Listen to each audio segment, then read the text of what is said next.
Yeah, thank you all for being here today. This is really special. So for the last 4 years, me and Jaime and Nicole, 4 years ago, we got in touch with each other, and it was really about Nicole's powerful story about her journey using both medical cannabis and psychedelics to treat advanced stage 4 breast cancer. And she's here today to tell her story. And I guess I'm here today to sort of speak a bit about the science and the wider picture for the integration of these plant medicines into more conventional chemotherapy sort of treatment protocols. So, by way of background, I'm a neuropsychopharmacologist and biomedical and biomolecular researcher at Imperial College.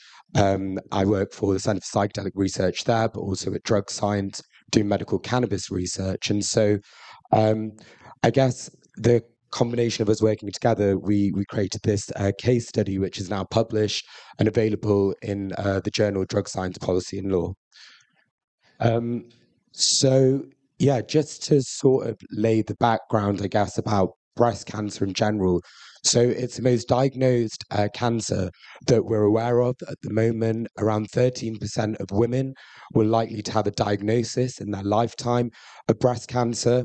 And although there is a range of novel therapeutics that have come out which have reduced the mortality of the condition and also the morbidity, the actual treatments that are provided are only seeing effects in very highly socioeconomically developed countries. And so there is a huge imperative to develop more accessible medicines that are able to be unilaterally used across the world. And perhaps some of the things that we're talking about today could be the future of that. Just before we start the talk as well, what we heard in the previous talk was the benefits of using these plant medicines to help with psychological distress, which is a very key factor in cancer diagnosis. But what I might kind of ask you to consider, perhaps this time round, is whether there could be a more direct anti-cancer effect of these compounds. And this is what we're going to explore today in a bit more detail, but just to kind of show you some of the kind of prognosis of individuals with breast cancer. As I said, it's the most diagnosed breast cancer condition, and the prognosis for patients with stage 4 breast cancer is around 29 months. So the mortality rate is very high. And if you look at some of the survival graphs, it's obviously quite a sensitive thing to talk about in this environment, but we have got better at treating breast cancer over the last few years, but it's by no means cured. And Nicole being here today is kind of an example of what kind of the wonders of some of these kind of alternative medicine compounds can perhaps provide for patients. So on that note, I'm going to hand over to Jaime to sort of introduce the starts of the concepts of how this got put together and sort of the beginnings of Nicole's treatment. Hi, everyone. Can everybody hear me okay? All right. So my name is Jaime Brambila, co-founder of the company that we started in advocacy and to produce sustainably and solid products for patients that are looking for answers with cannabis. So our story starts when Nicole was diagnosed in 2008. At the time of the diagnosis, she was experiencing metastatic cancer, and what that means is that when the cancer was discovered, it was spread all throughout her body, basically. So her neck was invaded, her liver was invaded, her hip bone was invaded, and she had metastases all over her bone structure. And as you can see, these are the slides that were taken when she was diagnosed from a PET CT scan. And you can see on the slide on the right-hand side that there's a mass. That's the breast mass. That's the initial breast mass. And on the left-hand side, you can see that the little what's lighting up there is the metastases that are in the hip bone. So that's just an indication that the cancer was very far along at that stage when they identified it. So when she started therapy, we knew about the healing properties of cannabis. We knew about the healing properties of psilocybin. And really, what we were trying to do was combine everything and sort of make it like an integrative oncology approach, right? That's a new concept in medicine nowadays. But basically, it's combining the alternative and the allopathic treatments together so that we can get a better outcome. We didn't know what was going to happen with Nicole when we had applied these therapies because there's very little human clinical data. In fact, I think there's only one pilot study that's covered cannabis in cancer. And so what she took for the standard therapies was first-line treatment for diagnosis, a combination of chemotherapy and targeted therapies. In addition to ketogenic diet and supplements that we knew had potential to strengthen endocannabinoid tone.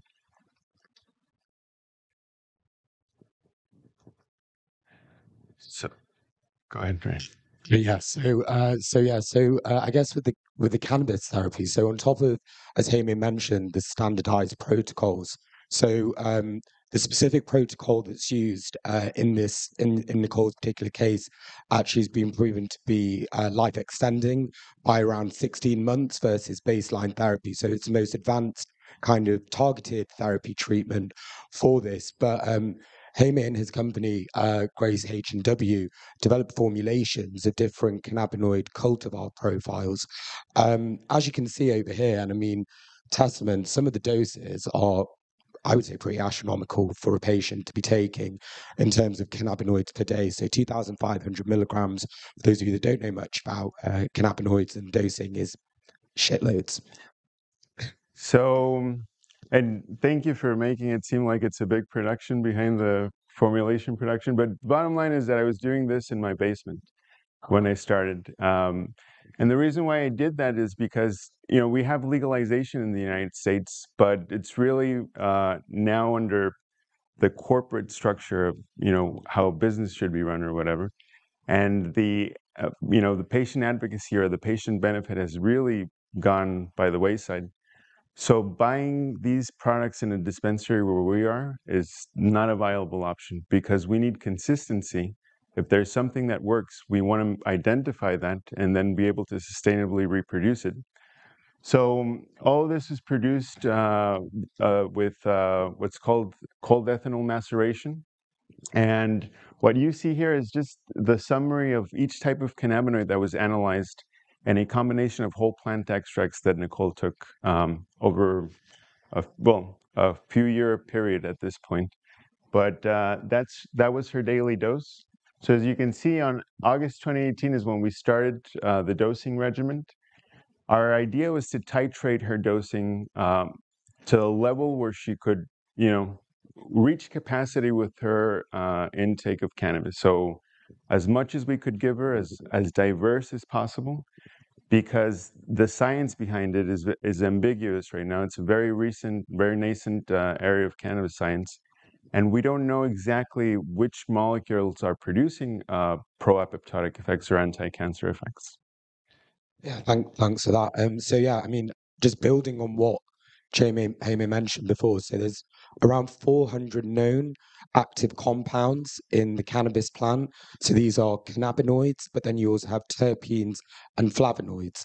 And in the next slide that I'm going to show you, this might look quite complicated and confusing, but what this essentially shows is a cell, and it shows something called intracellular signaling. And the reason why that's very important is because the reason why tumors are created is because cell cycles, or the generation of or regeneration of cells, is uncontrolled. And what that leads to is the generation of a mass, which is a tumor.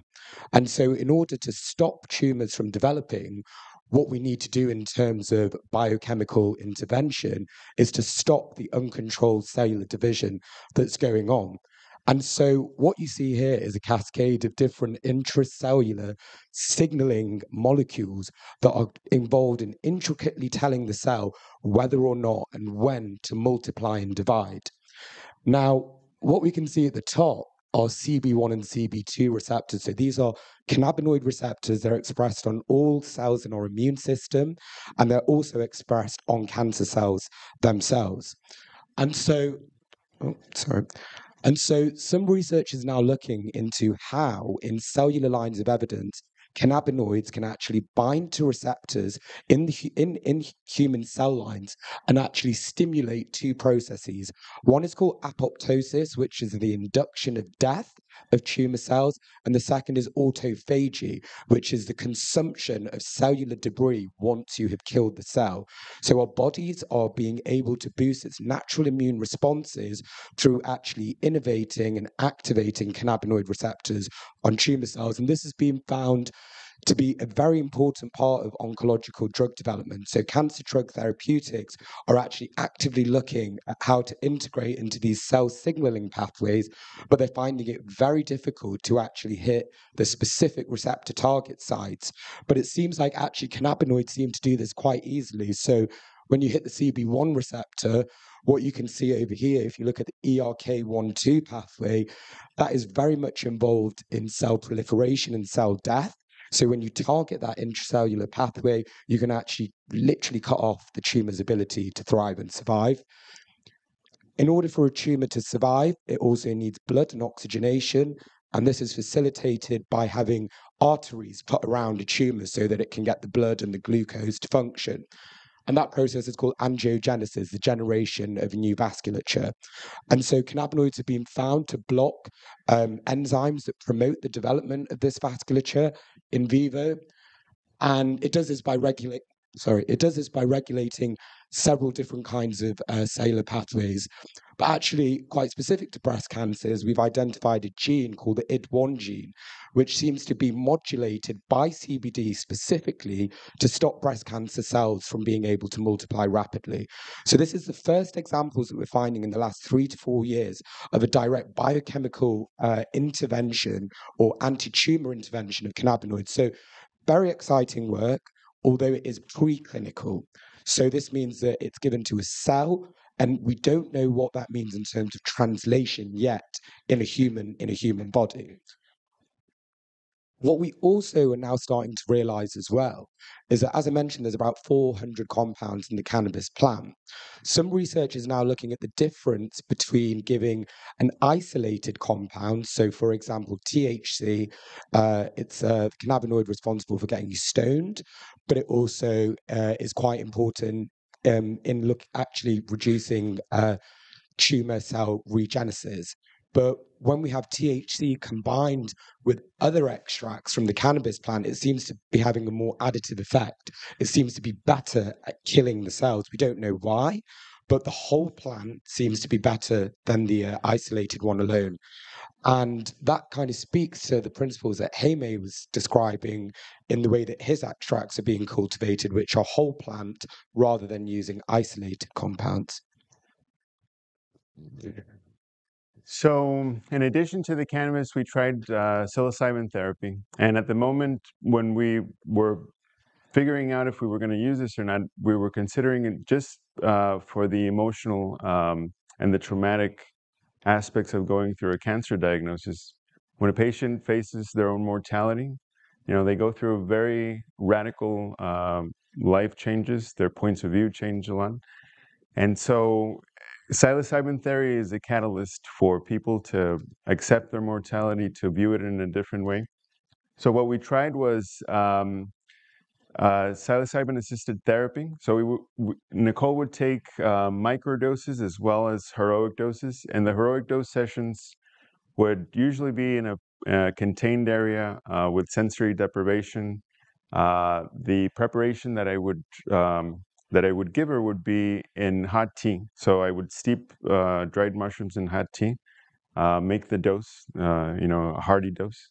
And then we would have the sessions afterwards. There was counseling involved for reintegration, so that usually patients need help making sense of the experience when they go through it, so that they can really identify the trauma that comes up and they can reap the benefits of the therapy. So this is now like a multi-level pharmacological story now, which is literally impossible to do in any clinical trial. And the importance of looking at case studies is we're able to look at a wider range of dosing protocols and actually look at how these integrate and interweave on a multi-level basis. But now on to sort of psychedelics, and actually some very, very recent data, which is now seeming to show some molecular interaction of psychedelics and tryptamines on cancer cell signaling pathways.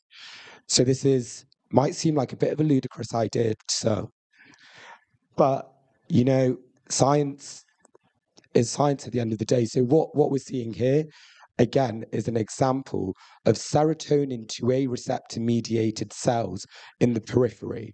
So when we talk about serotonin 2A receptors, people commonly refer to it as a psychedelic molecule, and you think more about serotonin 2A as being expressed in the brain and the neocortex.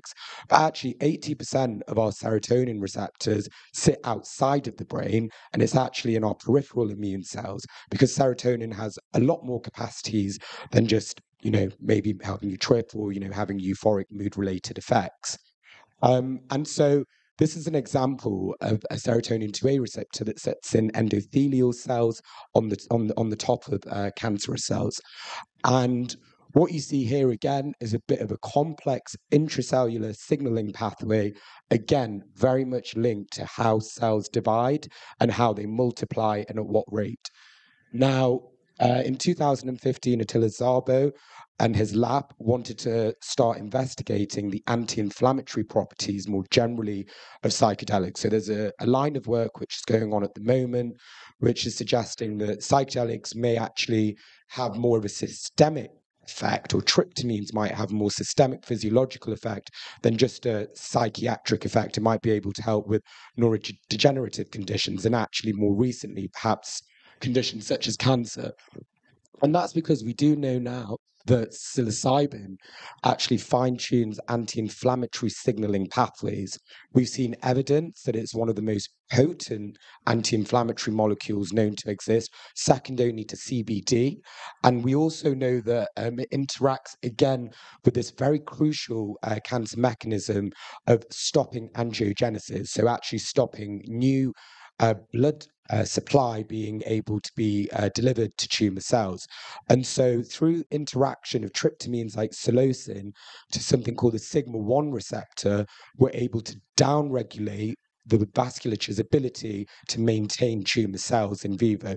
So this is, quite profound science. It's still quite early days. And again, the replicability of this in humans has not been determined, but this is the earliest evidence of a direct anti-cancer effect of psilocin and tryptamines for cancer patients. Now, we heard in the previous talk as well that there is this very clear psychological effect of psychedelics, and we know that they now work in treating depression, anxiety, improving well-being. But actually, a byproduct of all of these improvements is actually a reduction in cortisol. So cortisol is our body's natural stress mediator. And when you have an increase in depression, it's correlated with high levels of cortisol, which actually boosts your immune system up. And so there seems to be this symbiotic relationship between the brain and the immune system and the genesis of cancer itself. So having a healthy mind can also help you to have a healthy body, because you don't exert that initial physiological distress that you put on yourself through that. And so there seems to be these direct effects at the level of the cancer cell line that might be happening. There might be these effects on psychological processing, but they're both interrelated to actually reduce inflammatory signaling in the body, which may be one of the therapeutic mechanisms, or the combination of therapeutic mechanisms that we talk about here. So, yeah, as I mentioned in this study over here, which has been very well replicated, it shows all of these amazing reductions in several psychometric traits. So I guess now we'll go on to the results. So yeah, Jaime, what happened after this therapy was given? On the left-hand side, I guess, we have the slides of the initial diagnosis. On the right-hand side, we have the slides that were taken 5 months after Nicole started treatment. So as you can see, what lights up on the screen, which is the cancer that was observed in the initial diagnosis has completely disappeared 5 months later. So, yeah, I mean, yeah, as you mentioned, within 3 months, 50% of the breast mass went down, and it was powerful. And this is a complex analysis of all the different medical interventions that were given to Nicole during this time. So we have the therapeutic intervention of chemotherapy, we have the cannabinoid strains, what was specifically used, we have the percentage of the target dose titration, how many psychedelics were used, etc. And then at the end over here, what you can see is there's no evidence of residual or recurrent disease. But what I want you to notice, importantly, is this 56% number. So when there was no evidence of disease, it was decided by Jaime and consulting with his physicians to reduce the cannabinoids and reduce the psychedelic therapy because it seemed like Nicole had got better. However, upon reducing it, a year later, Nicole's cancer actually came back, and it came back quite aggressively when the cannabinoids and the psychedelics were taken away. And this is a bit of a sad picture of Nicole when she was during that time when she had to be rehospitalized and things weren't looking so great. And so, in response to that, Jaime and his physicians thought, right, okay, we're going to shoot this fucker up and go to 360% for the initial dosing. And, you know, the results were immaculate. So, a year on from reintroducing those alternative medicines, Nicole again had no adenopathy, no new masses, no progression of metastatic disease. She had recovered after having a reintroduction of cannabinoids and psychedelic therapy back into her regime. And this is a photo of them last year in July. And I guess, Nicole, this is now kind of your bit to talk about how you felt. Sure.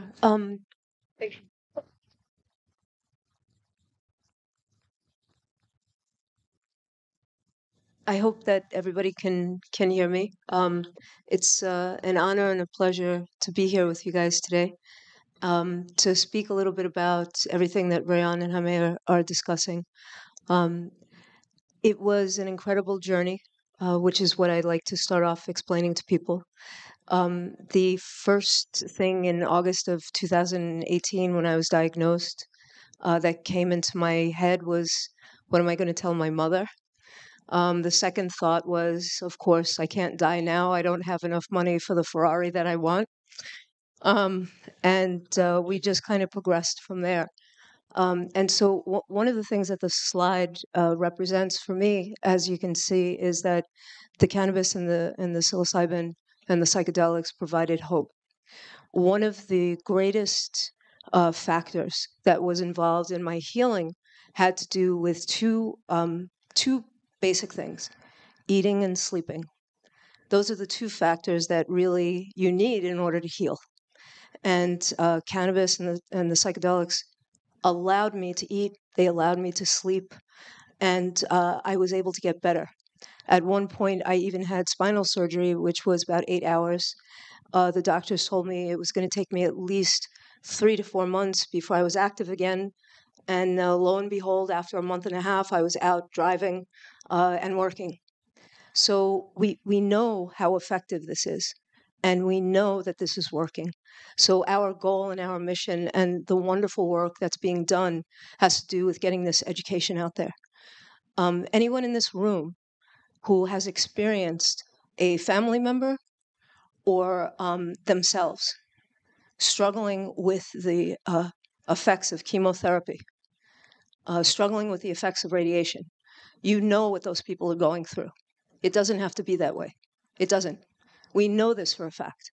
So I implore you, with all of the accolades and with the applause, please take the information, go out and spread that information to get it out there so people no longer have to suffer, because that's what's at the core of this right now.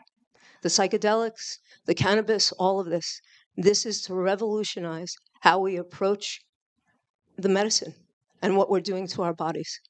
So I thank all of you for being here, and please, I'm going to give this right back. Well, and one of the things that I want to note here is, Yes. so if you notice when Rayyan pointed out that we really ramped it up and we were going to give her as much as she could take, you know, producing these medications, taking these medications, is not sustainable for a regular person. I had to build a lab in my house, right? Learn sophisticated methods of extraction. How can you ask that from somebody? These medications should be covered by insurance so that there's free access for all.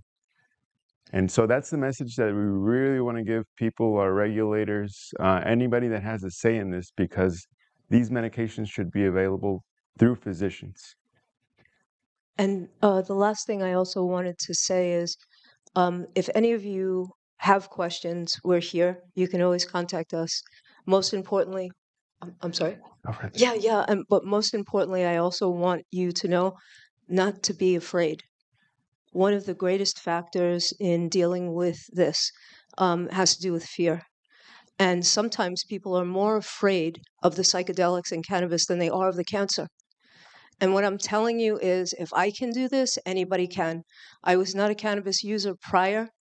I take on average 3,000 milligrams a day of cannabis.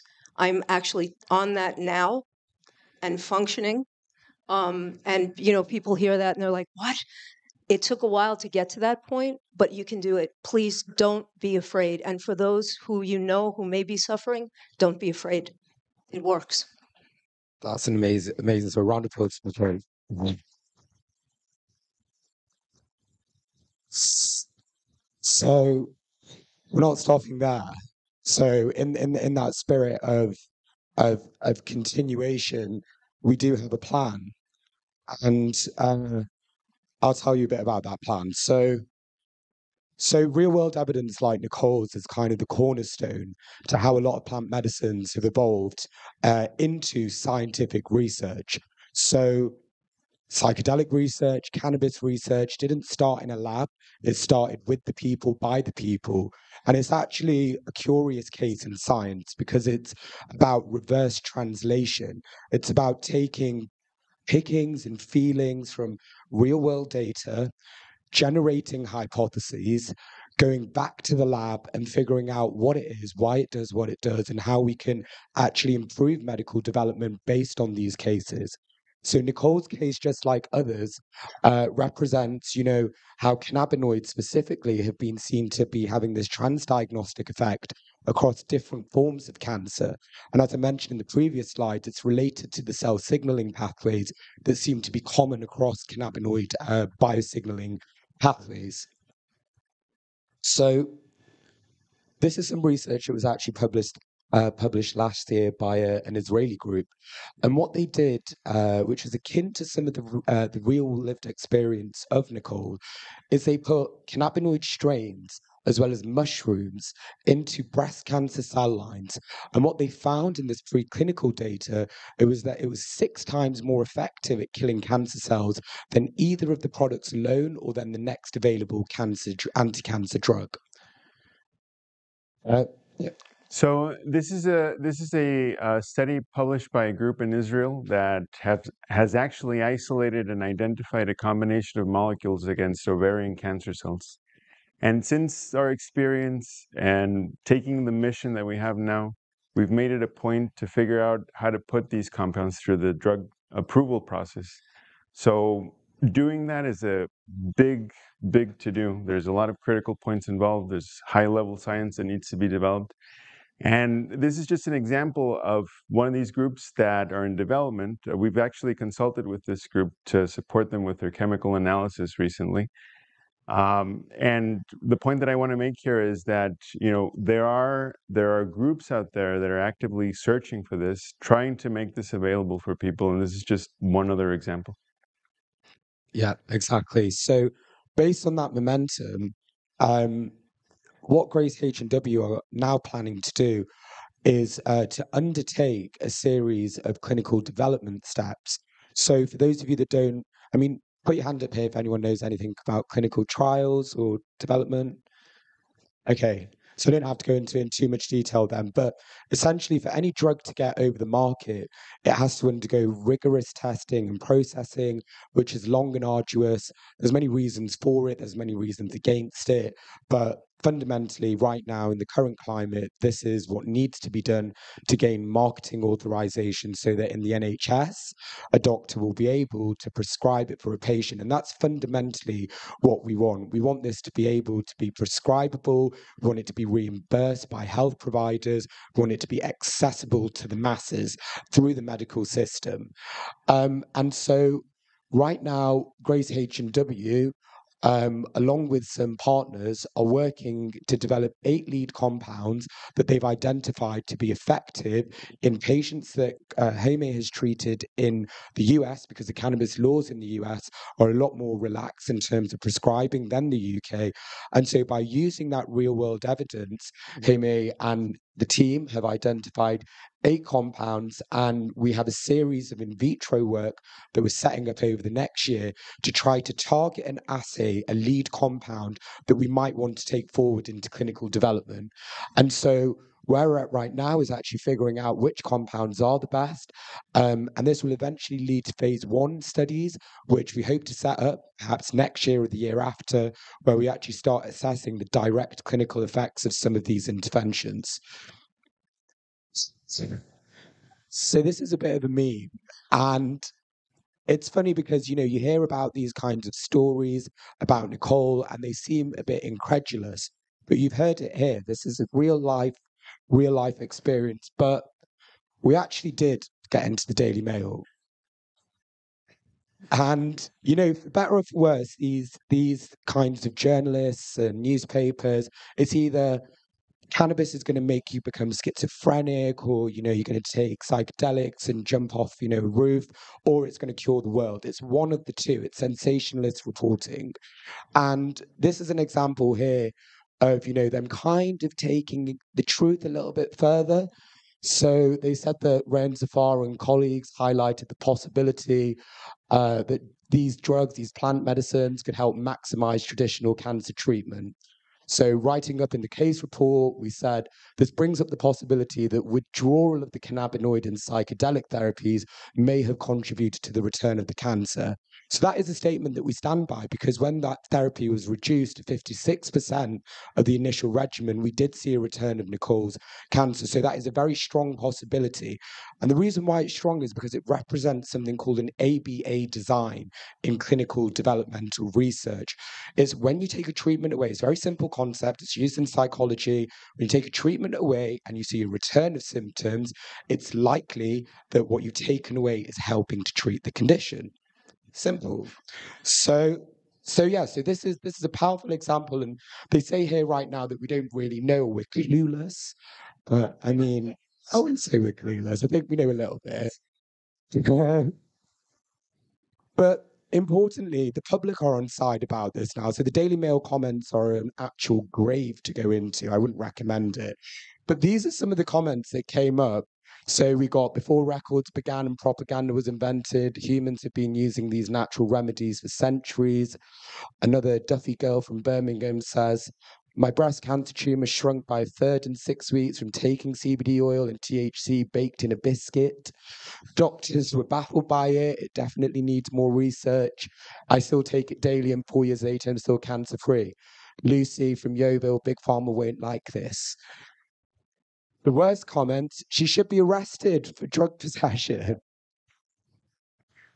Sorry, but as much as everybody wants this to be true, it's utter garbage. So these are the most downrated, by the way. So this is the public basically saying fuck off to these people. Finally, it is a drug where I'm from, and it's a legal drug, and rightfully so. Finally, lies is my favorite one. They just want people to be potheads. So, yeah, I mean, it does sound a little bit ridiculous, right? We're talking about the direct anti-cancer effects of some of these properties. But, you know, the real question is, and the one that we are actually very compelled to now answer, is this, and it's, can we target tryptamines and cannabinoids to directly stop cancer cell growth? That is the burning question. We know it works psychologically, but in the next 5 to 10 years, we might have an answer. And with the help of these people, we might get there. So thank you very much, everyone, for listening.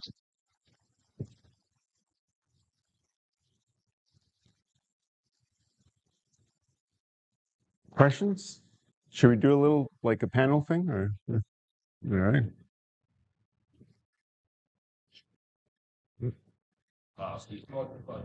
Yes. Hmm.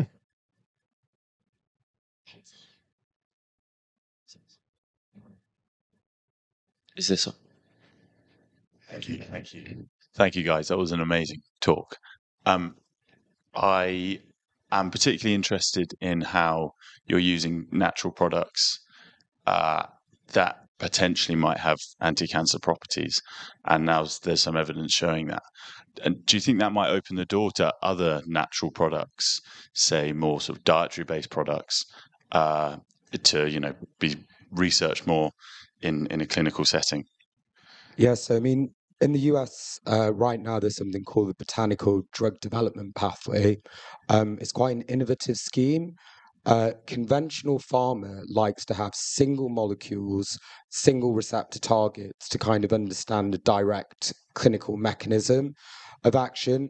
The US have started to realize that actually some kind of natural products which have lots of chemical compounds in, hard to really base its pharmacology properly, might have therapeutic effects. We just know this because a lot of people use it. Things like lion's mane, chaga, cordyceps, all of these kinds of things are, people claim that they have these real effects. The issue is it's about funding. So these are natural remedy products. And if you want to do a big clinical trial, you're going to need tens of millions of pounds. If people just want to take it and they know for them it works, what company is going to be incentivized financially to put that cash up front? So it's about capital economics here, and that's not really my kind of direct field of work. But the question really is with natural products, if they're legal, and I mean, many of them are, the consumer kind of can make that choice. Does it have to be a clinician? Can we decentralize these decisions from clinicians? I mean, I do see the value in bringing it within a clinical prescribing framework. Whether or not that's likely is kind of an economic question, I'd say. But I'm open to it. I just wanted to add to that so there is a trend in healthcare, particularly in drug development, that is recognizing that the single target, single molecule model has not worked. So before we had industrialized medicine, we had medicine men that just grabbed a leaf here and a fruit here and a tree bark over here and put it all together, and they would give it to a patient. And so with that in mind, what that tells us is that our physiology is completely diverse. So these medications, in order to be approved, have to be identified. Most of these perhaps will most likely be multi-compound therapeutics. So developing the right combination or identifying the right combination so that you can go through preclinical models and then clinical models is a big to-do. Drug development is not prepared for that right now. So, yeah. Sorry, if I just add, my father had stage 4 cancer and used natural products to heal himself, which is what I'm interested in. Yeah, thank you for your talk, Nicole. It was lovely. Absolutely.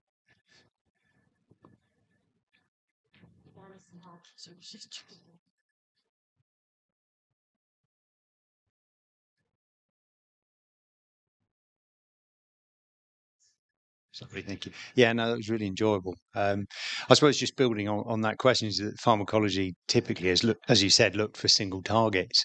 I was just wondering, do we need a paradigm shift in how we conceive of pharmacology, so the whole system pharmacology? Because clearly there's an emergent property, an emergent, with complex systems, there's emergent properties come from each individual constituent. You can't add them up and expect that outcome. So is there scope within your practice for a whole system pharmacology approach, for want of a better description, rather than being hidebound for looking to a target? Yeah, no, this is a really interesting question. And I think if you're going to bring it into psychedelics specifically, so for years, drug development has focused, even in brain research or any kind of oncological research, is finding one receptor and one target that might be causative of a specific pathology. What psychedelics have shown is that actually it's not about specific targets. It's actually about networks, literal brain networks or physiological networks. Cancer, similarly, is a multifaceted, network-wide in the stages of metastases pathology. And so there isn't one specific immune target or one specific neuroreceptor that will be able to cure complex disorders. And I think over time, we're beginning to learn that even single gene disorders like Huntington's disease, for example, actually have a bit more of a polygenetic and multifactorial link. And so, yeah, the answer is that, yeah, we need to look at it systems wide. We've gone way too in detail. And that's because we got excited because we had tools. Now we need to branch out a little bit in terms of our biomedical kind of investigations. Yeah. And take a wider lens of the space. And I think that's where science generally tends to be going. It's about the bigger picture now. We know a lot about the intricacies of like random cellular processes. Whether or not that's helped, like Thomas Insel, the director of the National Institute of Mental Health, said in his tenureship, he said, we've done a lot of sexy brain imaging. We've spent over 15 billion on looking at the brain, but how well have we translated better therapeutics to the clinic? The answer is we've not really got there. We know a lot more about the brain. We know a lot more about systems, but we need to get better at translating therapeutics through system science. And I think a bigger picture approach is what's required. And I think that's what most academics and biotechs are now starting to do. So yeah, really important kind of scope. Just to add to that, so the change in paradigm is to see the physiology as a meta system, not, so we have, hopefully we get technology and investment on board so we can do supercomputing and employ things like AI for analysis of those meta data sets. But, that's the hope that we have.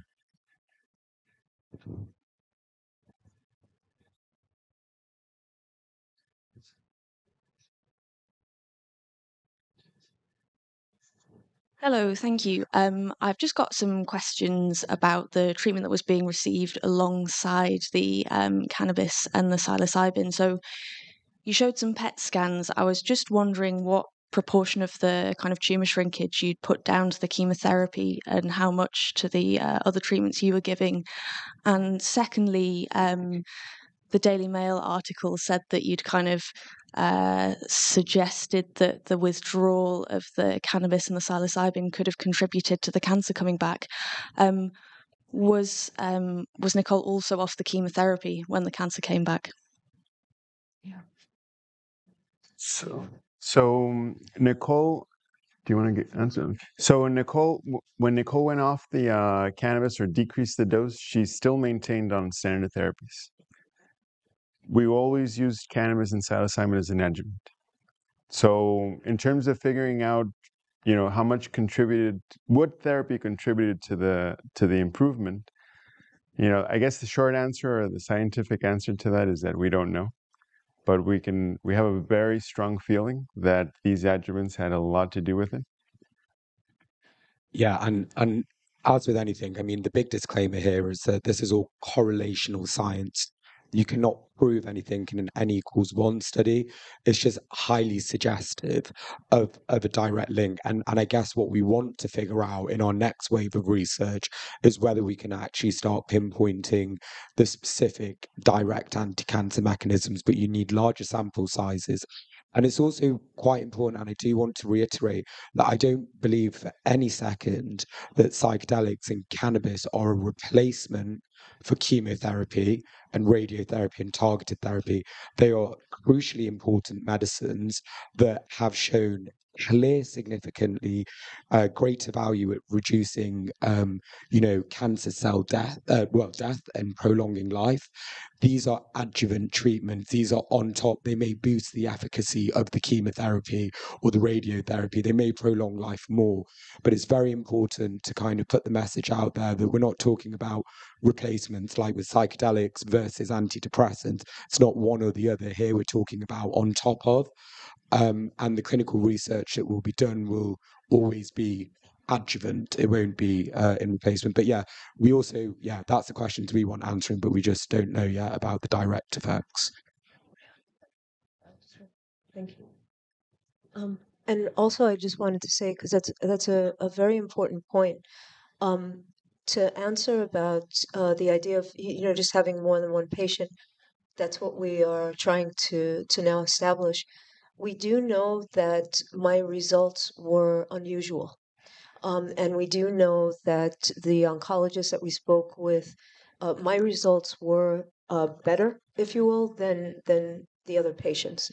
The oncologist initially that I had did not want to recognize this, even though she was aware of the fact that we were using the cannabis and psychedelics. But again, just to kind of reiterate, we will never tell anyone, don't go for the standard care. As a matter of fact, it's quite the opposite. We want you to discuss this with your doctor. We want you to be empowered enough to go to your doctor and say, you know what, I understand my standard of care. I understand your protocol. However, I have my own protocol, which I would like to implement as well. And we want you to become educated so that you can educate the doctor, because in many cases, the doctors have no clue. And to also touch upon the points that we're discussing, if anyone knows the endocannabinoid system, right, in general, the endocannabinoid system is something that we all have. It's actually the governing body of all of the other systems in our system. And that's not studied at all in medical school. So argue with your doctors because they don't know everything. Talk to them, discuss it. And again, don't be afraid of doing this. They aren't the end all be all. And there are some people who are going to be on your team, and the ones who aren't, leave. It's okay. It's okay.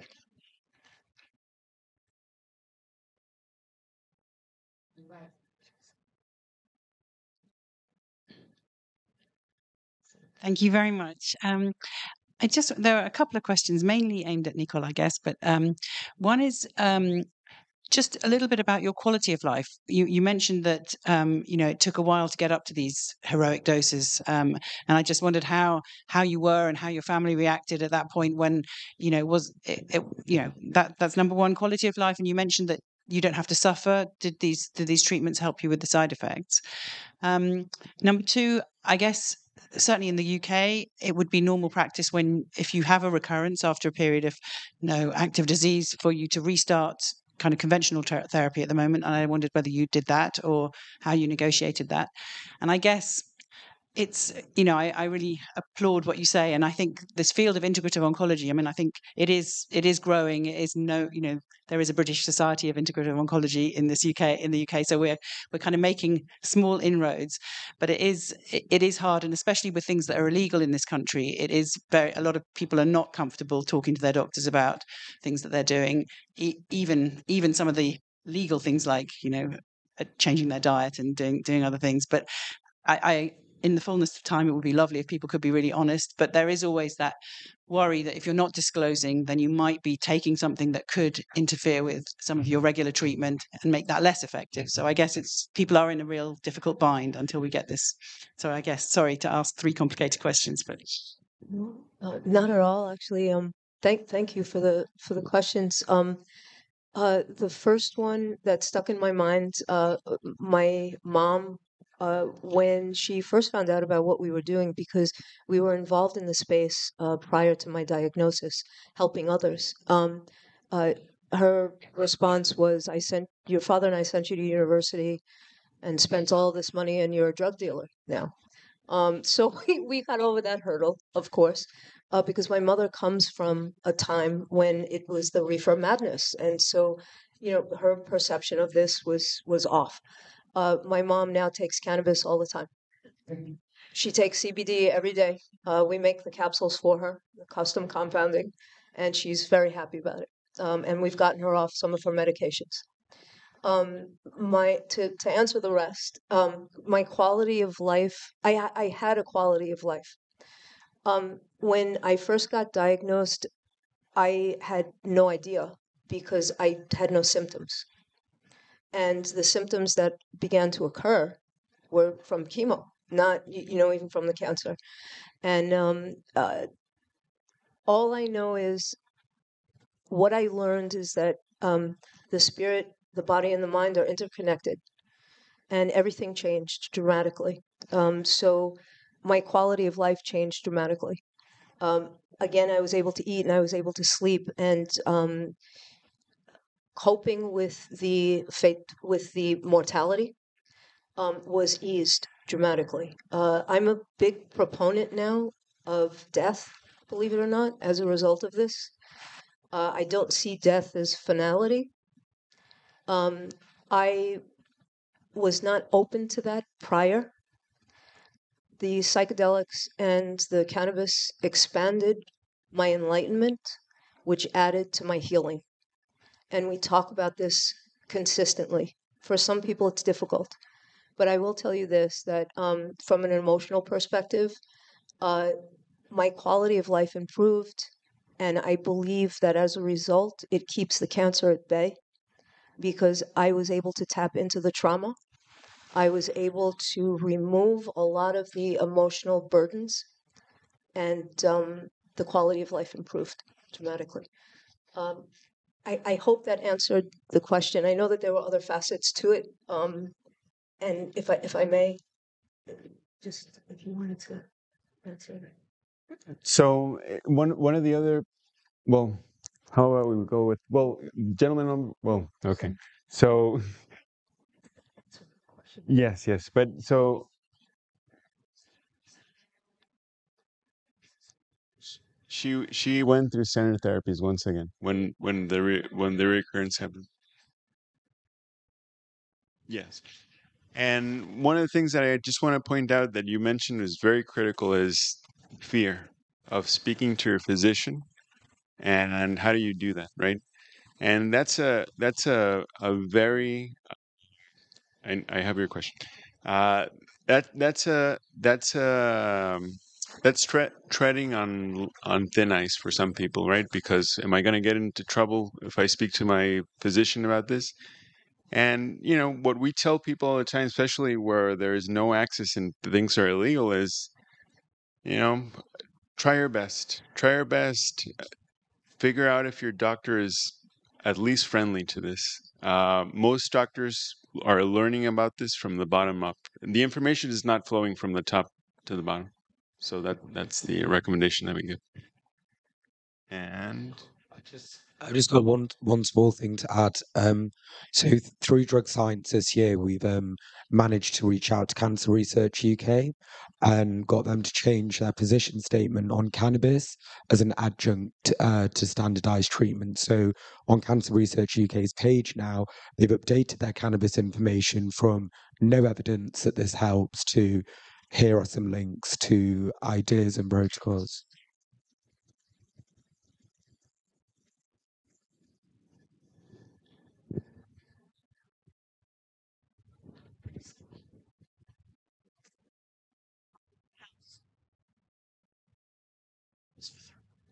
Thank you.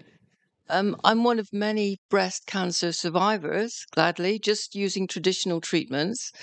But I'm also a psychotherapist, aware of ethics, aware of professional ethics when you are in a position of being in care of people.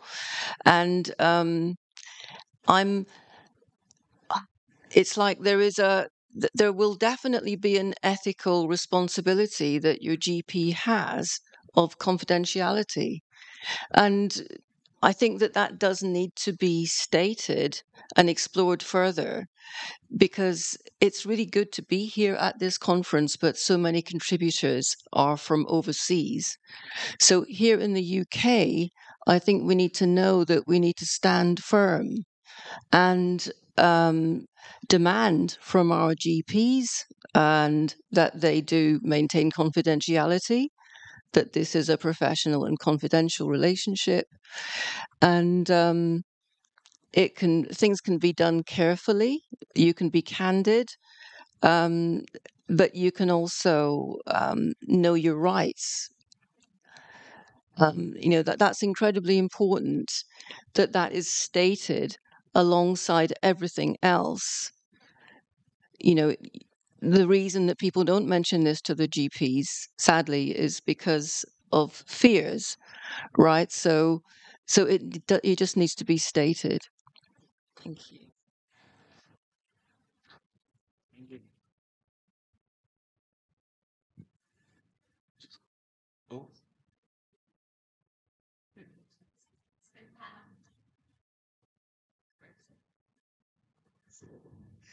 Thank you very much for very inspiring talk. Yeah, I have two sort of connected questions, which maybe already were asked. So the first one, did you? It's my both of questions to Nicole, please.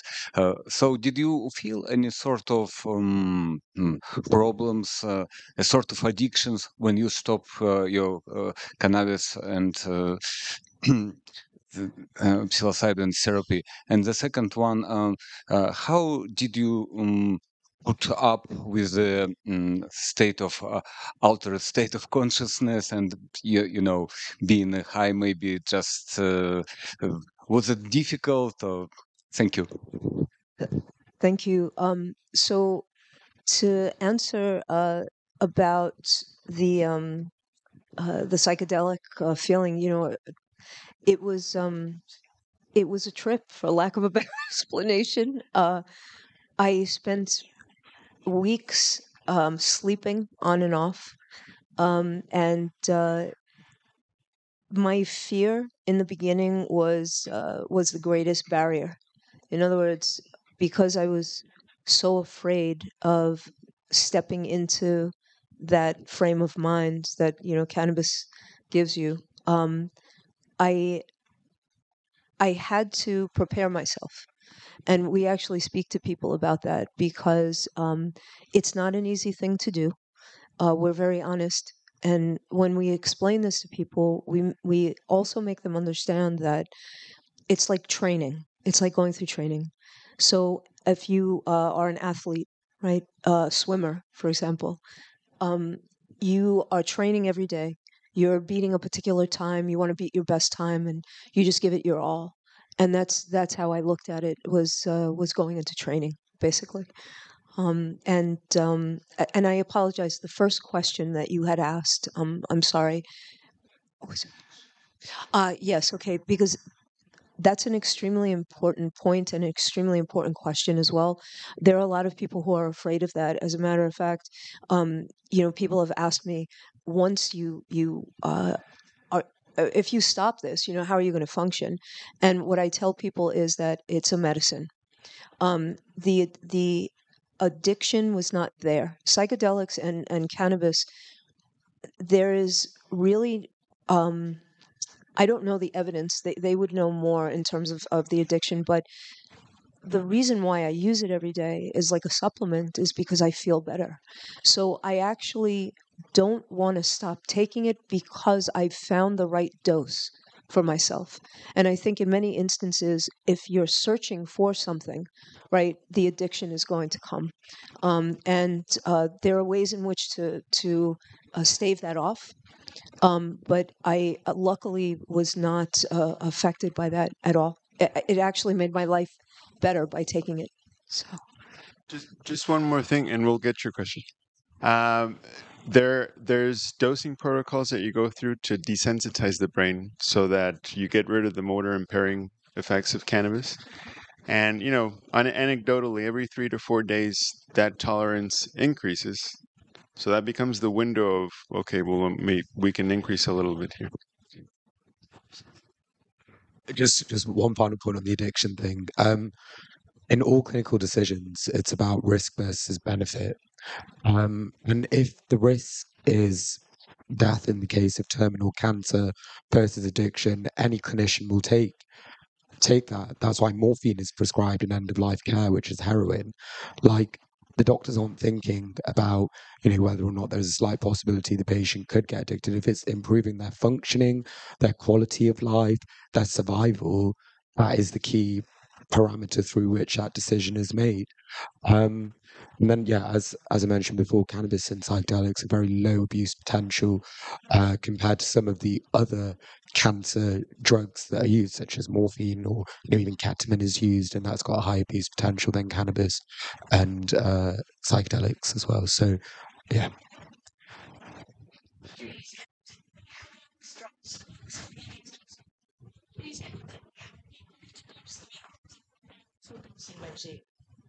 Sure. That's an excellent question. So what I do is called cold ethanol maceration. So what I do is I freeze the flower and I freeze the ethanol at negative 60 degrees Celsius. And then I do the maceration. I don't let the mixture, the temperature rise above negative 60 until everything is completely filtered so that there's no biomass and there's just the therapeutic compounds in the mixture. Then it gets brought to room temperature, and then I throw it in a rotovap, and that's how I produce it. Oh, you mentioned how do you dose 3,000 mil? Oh, yeah, that's a very important question. So, yeah. So what I do is I produce this, great-looking extract that I put in capsules for Nicole. And so because we send everything to the lab and we have access to labs that will tell us the cannabinoid content, then I just, do the dosification accordingly. And if I can just add one other point really quickly, I wanted to also say, if any of you are looking for products, no matter where you go, please, please ask what is in the product and whether or not, the flour that's being used has a certificate of analysis. Or I apologize, I don't know what it's called here, but it's just okay to please make sure that they can provide it for you, because you need to make sure that your medicine is clean as well.